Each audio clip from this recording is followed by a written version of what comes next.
나 다시 돌아갈래.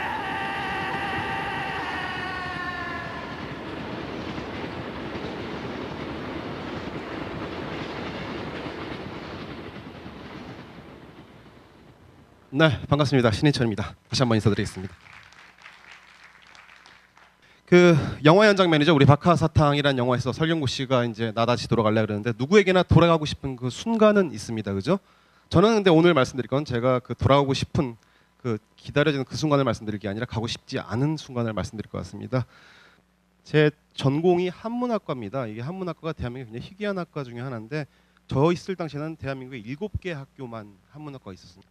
제대할 무렵 돼서 취업을 해야 되는데 역시 마찬가지로 이 그 갈 데가 없습니다. 그때도 마찬가지로 한문이 중요하다 이렇게 부각은 되는데 학문으로서의 한문은 중요하다고 하는데 그 어떤 취업을 할 자리는 없는 거죠. 특히 한문학과는 직업과 그 경영학 같은 걸 배우지 않기 때문에 이렇게 뻥튀기도 하고 좀 이렇게 막 상탐것도 좀 적고 해가지고 어떻게 취업은 했는데 문제는 출근해가지고 출근하고 퇴근한 딱 무렵인데 눈물이 한 방울 툭 흘려지더라고요 그날.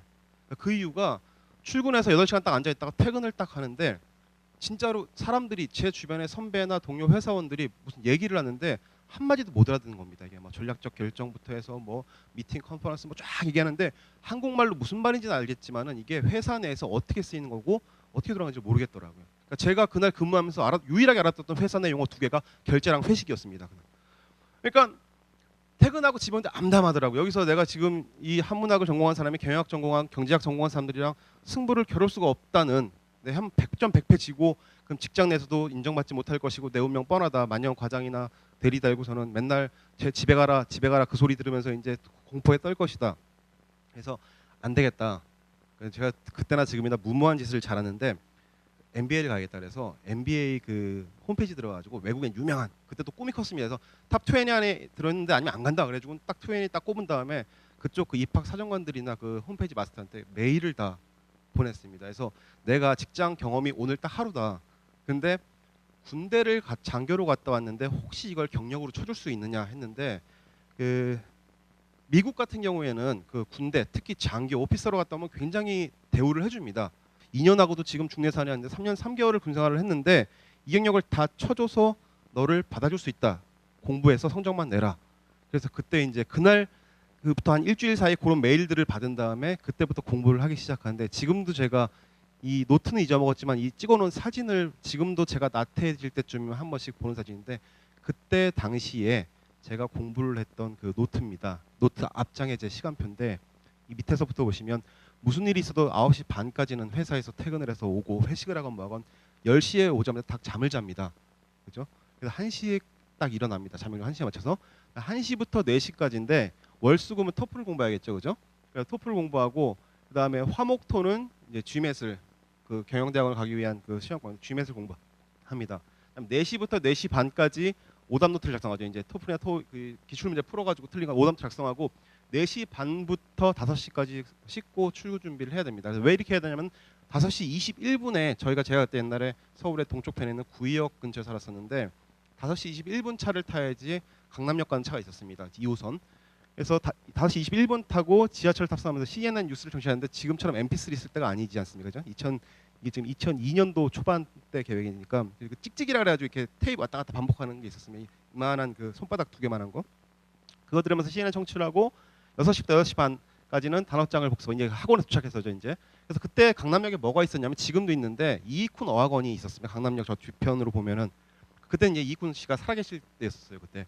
그래서 6시 반부터 8시 20분까지 그 토플 종합반을 듣고 막 뛰어서 출근하면 8시 40분까지 이제 출근을 합니다. 그때 역삼동에 저희가 또 사무실이 있었기 때문에.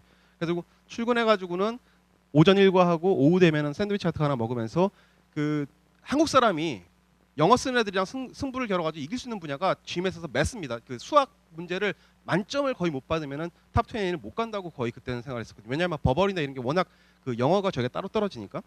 그래가지고 이제 그 수학 이제 무조건 10문제 풀자. 그래가지고 그 문제 풀고 10문제 못 풉니다. 도저히 이 시간 동안에. 그래서 그냥 무조건 풀자.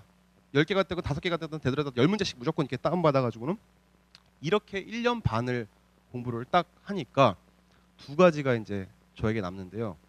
첫 번째는 꽤 괜찮은 GMAT 성적이 하나가 남고 토플은 잘 안 나오더라고요. 이게 토플이 쭉 이렇게 정석이 올라가다가 이게 탁 치고 못 올라갑니다. 항상 그 정도에서 그 탑 랭크된 학교에 가기 조금 못 미칠 정도에 딱 수렴이 돼서 안 올라가고 그래서 아무튼 GMAT 성적 하나가 남고 또 하나 골병이 몸에 남죠 이제. 그래가지고 이렇게 1년 반을 딱 해가지고는 토플 성적은 조금 딸리고 그래도 한번 해보자 그래서 제 스코어란 걸 다 적어가지고는 어드미션 레터 보낸 데는 보내고 또 딴 데는 어드미션 못 보낸 데는 한번 문의나 해보자 그래가지고는 이 정도 점수대인데 지원하면 어느 정도 가능성이 있겠냐 했는데 놀랍게도 제가 무지하게 많은 학교에 직접 에세이를 쓴 것도 있고 아니면은 그냥 그 문의만 드려본 데도 있었는데 꽤 괜찮은 정말 괜찮은 학교에서 그 정도 성적이면 충분히 가능할 것 같다. 우리 동문 인터뷰도 홍콩 가서 하시고 그다음에 지원해가지고는 만약에 오케이 패스 되면은 뭐 여기 이제 본국에 와서 이제 그 인터뷰를 해야겠다. 해서 레터들이 이렇게 오기 시작하는데 너무너무 긍정적인 이제 레터가 오는 겁니다. 그래서 그것만 믿고 이제 지원을 하기 시작해가지고 물론 최고 탑인 그 하버드나 와튼 이런 데는 이제 아닌데 그 조금 밑에 있는 학교에서는 그 홍콩에서 그 동문 인터뷰를 보라는 레터가 이제 왔습니다. 그래서 그거 믿고 이제 너무너무 좋아가지고 회사에서 그 메일을 이제 출력을 했죠. 이제 집에 자랑하고 이제 유학 간다고 말씀 선포를 딱 하려고. 그 종이를 들고 집에를 들어와서 문을 딱 여는데 저녁 9시 반쯤 됐는데 집에 불이 꺼져 있는 겁니다. 원래는 저희 어머니가 전업주부이기 때문에 집에 항상 계셔야 되는데 아버지는 밖에 나가 계시더라도 그러니까 들어와가지고는 왜 안 계시지 그러고 있는데 그때 전화가 딱 울리는데 아버지 전화하세요.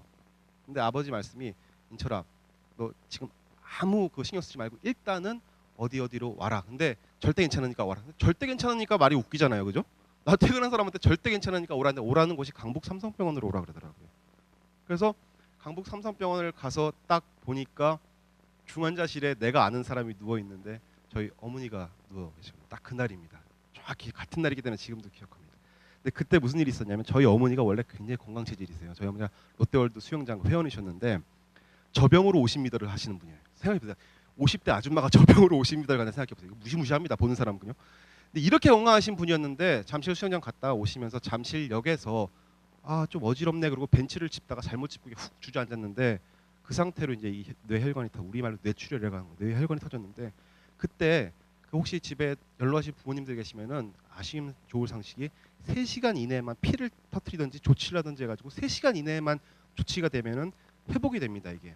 근데 그 이상 시간이 지나서 조치를 못하면은 그때 영원히 이제 뭐 반신불수, 전신불수 이렇게 후유증이 남는데 이날 공교롭게도 무슨 일이 있었냐면 저희 어머니가 119에 타고서는 이제 병원으로 출발을 했는데 그날이 무슨 날이었냐면 의학 분업 사태라고 있었습니다. 그러니까 대한민국의 모든 의사는 서울역 광장에 가 있고 나머지 모든 약사들은 시청역 광장에 있었던 그때가 있었는데 그때가 이날입니다. 그러니까 저희 어머니 갔는데 병원에 조치할 의사가 없는 거예요. 응급 수련이들 몇 명인데 왔다 갔다 하면 허송주하고 계속 검사 받으라고 왔다 갔다 하고 그 노련한 의사 같으면 검사 안 하고 빨리 딱 조치를 해야 되는데 그냥 사람이 쓰러져가지고 기운 없다고 왔으니까 그냥 조사하는 데만 몇 시간을 보낸 겁니다 이제. 그때 강북 삼성병원을 간 이유가 저희 작은 아버지 친구분이 서울에서 데모하시다 말고 이제 와가지고는 이제 보시더니만 왜 사람을 이중이 되도록 냅두다 왔냐 그래가지고 됐는데 근데 문제는 제 오른손에 그때까지도 이 유학 가겠다고 레터 받은 그게 쥐어져 있는데 미치겠는 겁니다 그죠?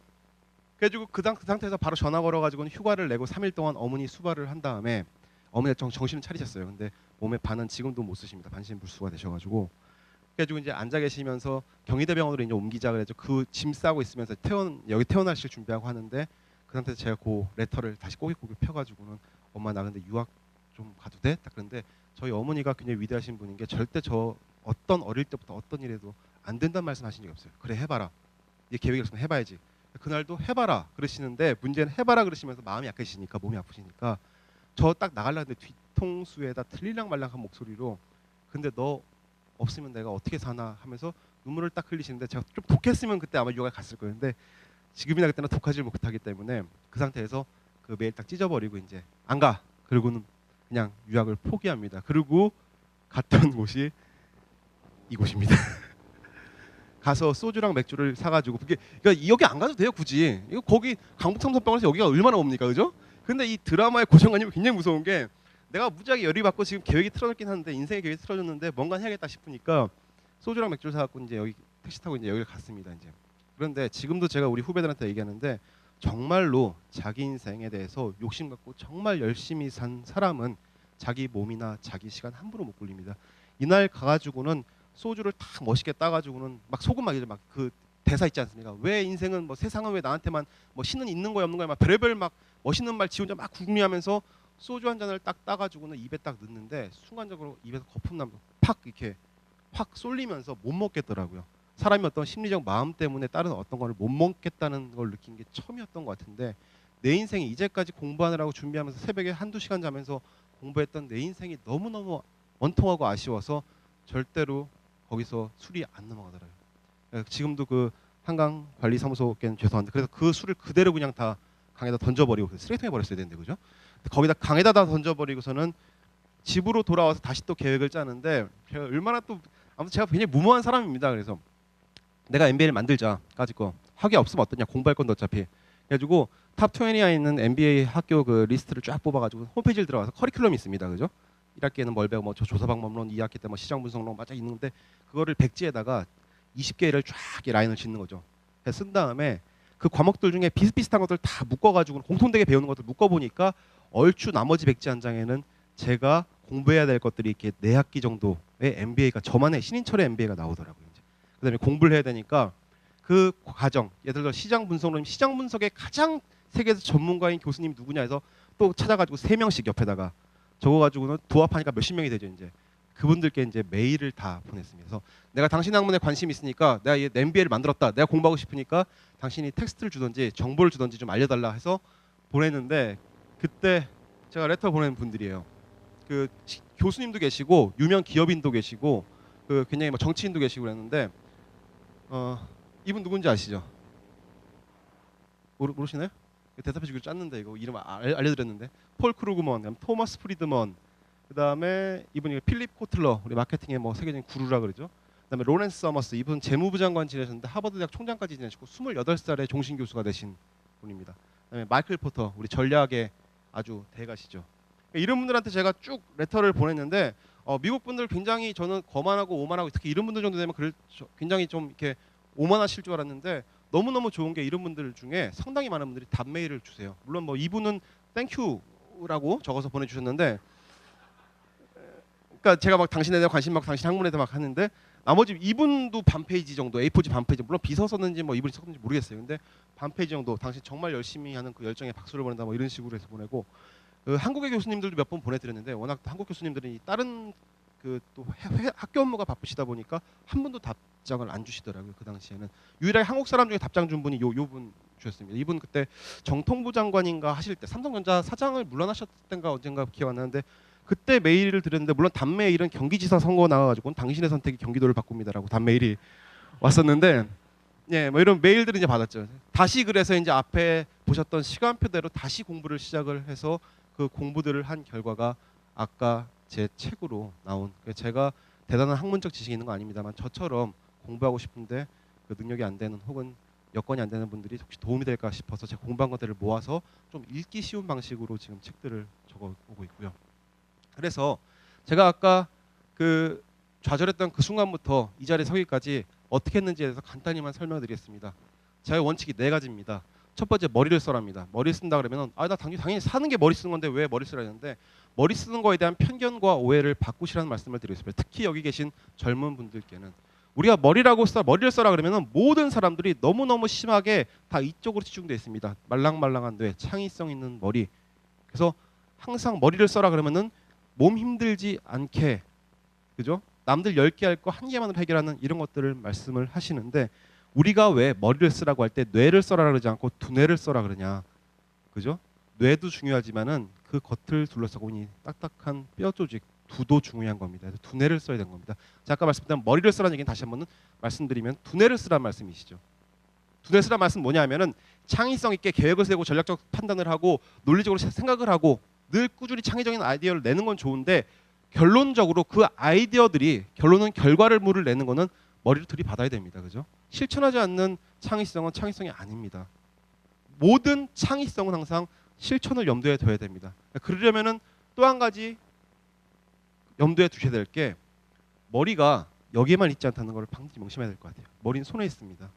무슨 말씀이냐면은 우리 보통 그 스마트폰 여기 지금 스마트폰 갖다 버리시라고 말씀드렸는데 스마트폰 많이 쓰십니다. 그죠?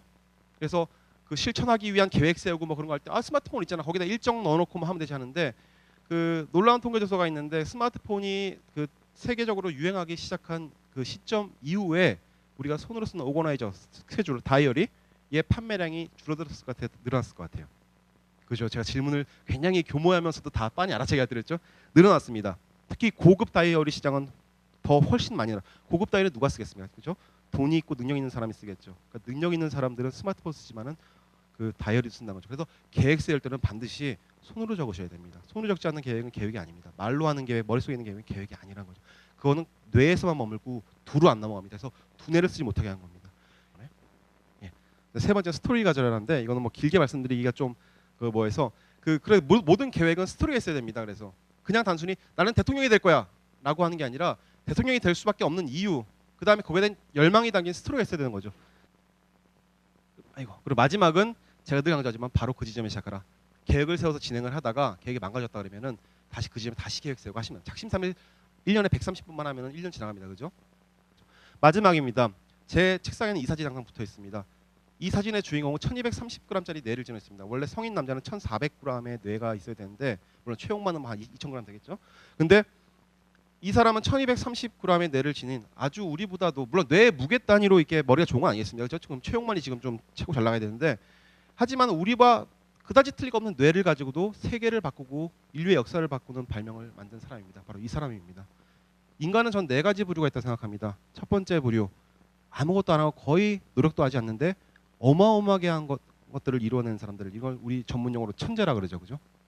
두 번째입니다. 두 번째 부류의 사람들은 우리랑 비슷하게 한 것 같은데 시험날도 우리랑 비슷하게 공부한 것 같은데 우리보다 훨씬 더 좋은 성과를 내는 사람, 이런 사람들을 우리가 수재나 영재라고 하죠. 그죠?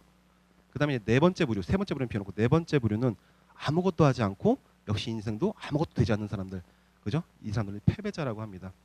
그리고 나머지 대부분의 사람들은 비슷하게 노력을 하고 비슷한 성과를 거둡니다. 그런데 역사를 만들어냈던 사람들, 대단했던 위인들을 다 훑어봐도 천재나 수재에서 나오지 않았습니다.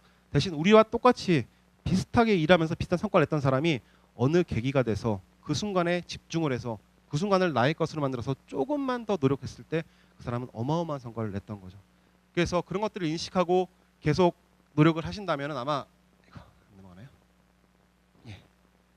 모든 순간, 그리고 지금 이 순간마저도 아마 여러분들 것이 될 것 같습니다.